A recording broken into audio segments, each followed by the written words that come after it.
Los miembros de la Iglesia local. Leamos el título I de nuestros estatutos sobre los miembros de la Iglesia local. Son miembros de las iglesias locales toda persona que haya depositado su fe personal en Jesucristo y profese este testimonio públicamente por medio del bautismo de agua por inmersión. Este acto le confiere el pleno derecho de participación en todos los asuntos eclesiales, con las limitaciones que establece la Escritura y que someramente se han detallado en apartados anteriores. Tras varias semanas estudiando la base doctrinal de la Iglesia local, en esta mañana llegamos al asunto que dio lugar a esta serie de estudios, y no es otro que la actualización del listado de miembros de nuestra Iglesia en calle José López Martínez, número 3 de Cartagena, y llevado a cabo a finales del año 2019. Si añadimos los hermanos de otras iglesias que asisten regularmente, añadimos a nuestros hijos y nuestros jóvenes, etc., rondaremos unos 60, con una asistencia media de 35 a 40 personas cada domingo en los meses previos al confinamiento. La causa de este censo, entre comillas, lejos de contar personas, fue por motivos legales, administrativos y de organización, o dicho de otra manera, comenzar a poner en orden los asuntos de la Iglesia como se nos ordena en 1 Corintios capítulo 14 versículo 40, hágase todo decentemente y con orden. Y es que somos miembros de la sociedad civil y debemos cumplir con los requisitos que las autoridades nos requieren. Romanos 13:7, pagad a todos lo que debéis, al que tributo, tributo, al que impuesto, impuesto, al que respeto, respeto, al que honra, honra. Así que esta mañana nos podríamos hacer dos preguntas. ¿He solicitado por escrito la membresía a esta iglesia local? ¿Sí? ¿No? ¿Por qué?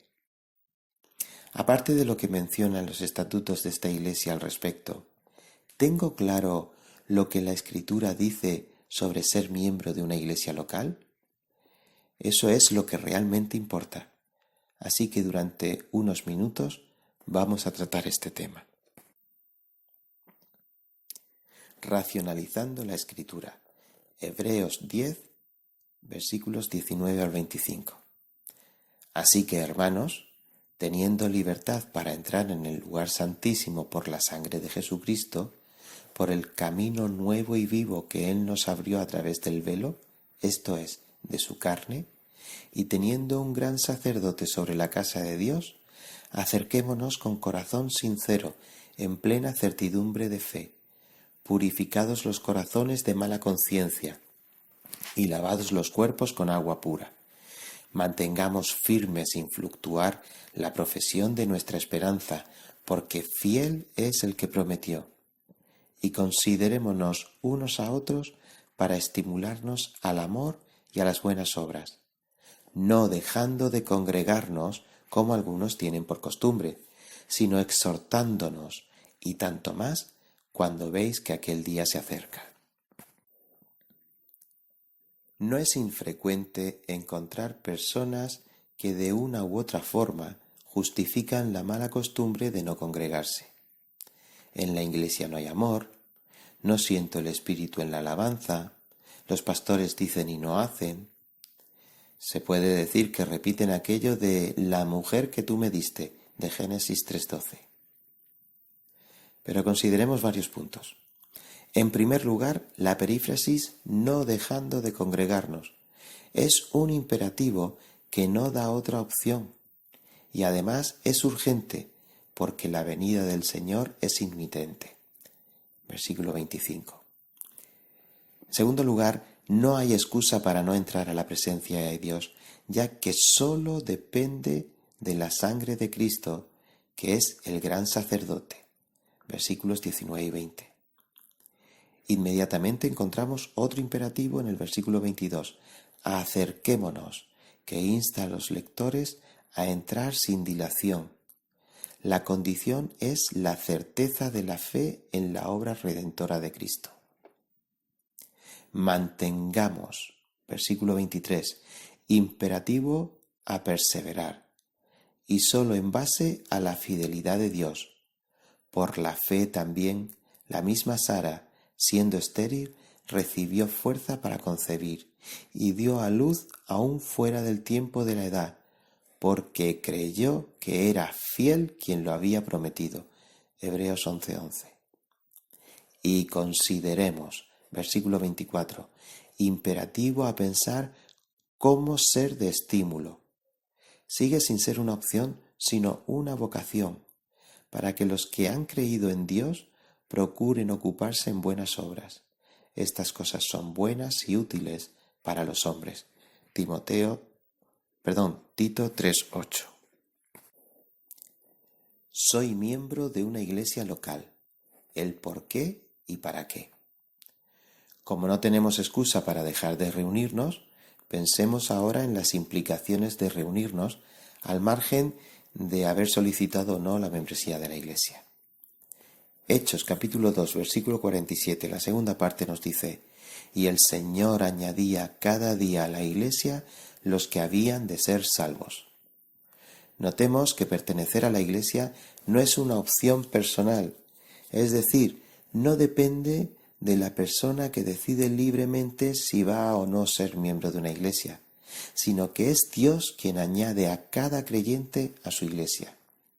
En tal caso, cabría preguntarse que si no estás, quizás sea porque no has sido añadido o porque eres rebelde. Ninguna de ambas opciones es tranquilizadora, pero pensemos en ello.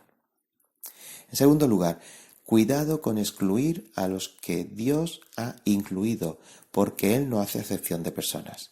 Hechos capítulo 10, versículos 34 y 35. Entonces Pedro, abriendo la boca, dijo: en verdad comprendo que Dios no hace acepción de personas, sino que en toda nación se agrada del que le teme y hace justicia. La iglesia local es muy diversa y es muy importante que lo reconozcamos, lo sepamos, lo aceptemos y nos gocemos en esa diversidad. Dar testimonio no solo aplica para apóstoles, pastores, maestros, obreros a pleno tiempo o misioneros. En los 4 evangelios encontramos la vocación de Jesús a sus discípulos y por extensión a toda la iglesia, de ser sus testigos mediante la gran comisión. Así, en Hechos 5, versículos 20 y 42, nos ejemplifica este mandato y su obediencia de forma continua por parte de la iglesia. Id y puestos en pie en el templo, anunciad al pueblo todas las palabras de esta vida. Y todos los días, en el templo y por las casas, no cesaban de enseñar y predicar a Jesucristo. Por último, hasta lo último de la tierra, para todo verdadero hijo de Dios, su prioridad debiera de ser proclamar la resurrección de Cristo, y eso requiere diligencia y estar continuamente en formación, porque si tardo, sepas cómo debes conducirte en la casa de Dios, que es la iglesia del Dios viviente, columna y baluarte de la verdad. Primera de Timoteo, capítulo 3, versículo 15. Ya hemos visto que no hay excusas para no asistir a la iglesia, ya que en base a la obra y la fidelidad de Cristo es que tenemos entrada a la presencia del Padre. No vale aquello de que yo me reúno en casa o a solas con Dios, porque esto es un mandato divino para reunirnos unos hermanos con los otros. Además, no debemos fijarnos en lo que ellos pueden hacer por mí, sino en lo que yo puedo hacer por mis hermanos.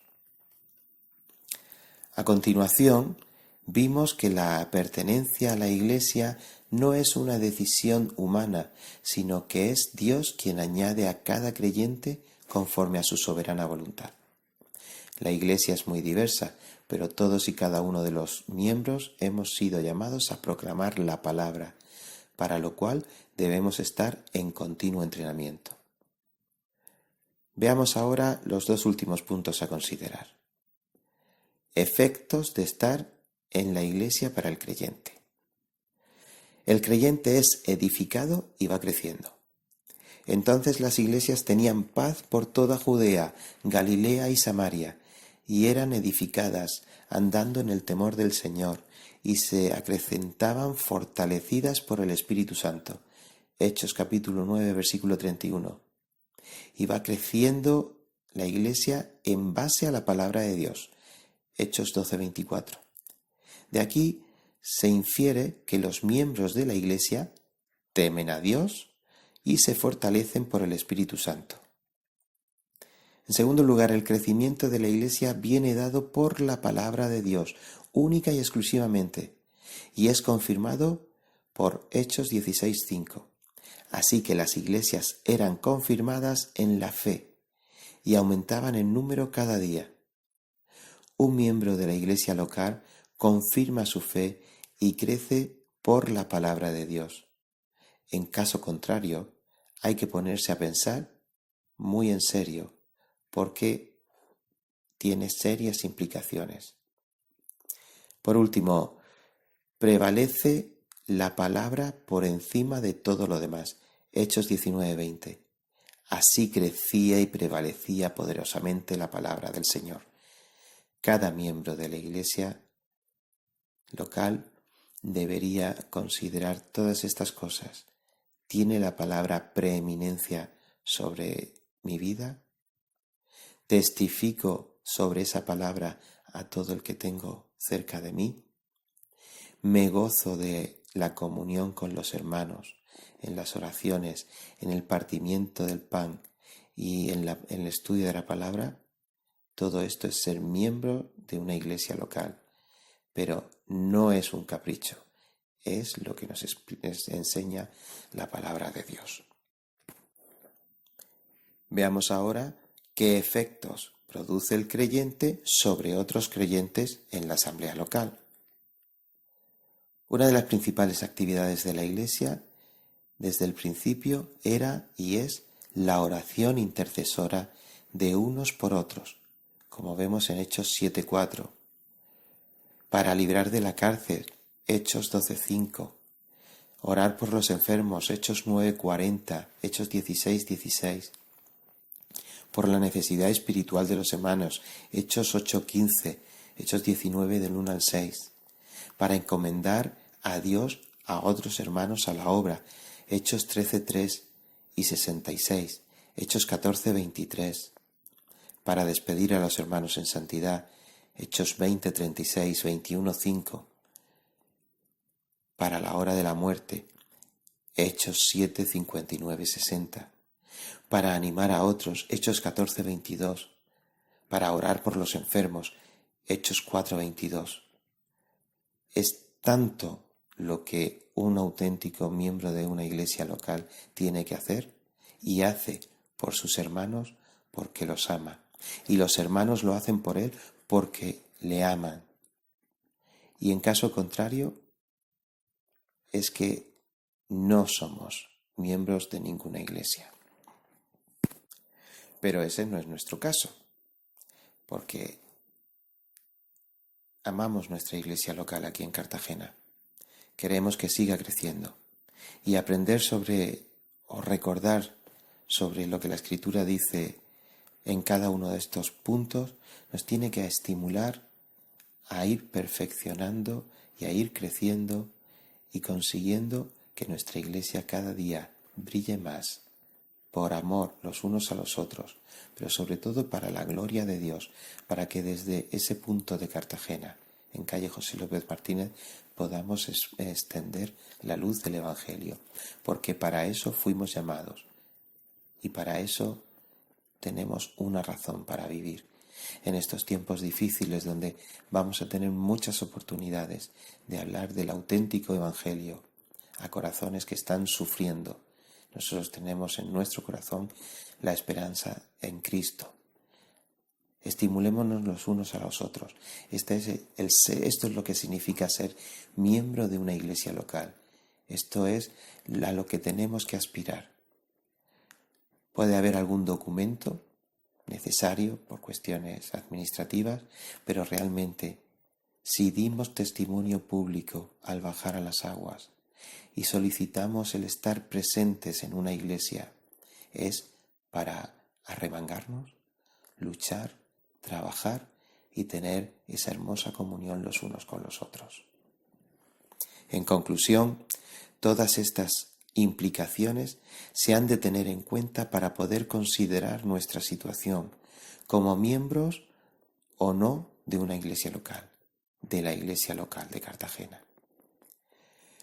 Como miembro oficialmente registrado de esta iglesia local, como hermano de otra iglesia que te reúnes ahora aquí, como joven que asistes a las distintas reuniones, o como hijo que vienes con tu padre, con tu madre o con ambos, o como quiera que antes te reunieras y ahora, sea por el motivo que fuere, no lo estás haciendo, te ruego que tomes unos minutos para considerar estos asuntos y que te des cuenta que es un mandato de Dios el Señor el que te reúnas en comunión con otros hermanos, porque como dice la Escritura, vosotros, tú, sois linaje escogido, real sacerdocio, nación santa, pueblo adquirido por Dios, para que anunciéis las virtudes de aquel que os llamó de las tinieblas a su luz admirable, manteniendo buena vuestra manera de vivir entre los gentiles, para que en lo que murmuran de vosotros como de malhechores, glorifiquen a Dios en el día de la visitación al considerar vuestras buenas obras. Primera epístola de San Pedro, capítulo 1, versículos 9 y 12. Que a Dios solamente sea la gloria. Amén.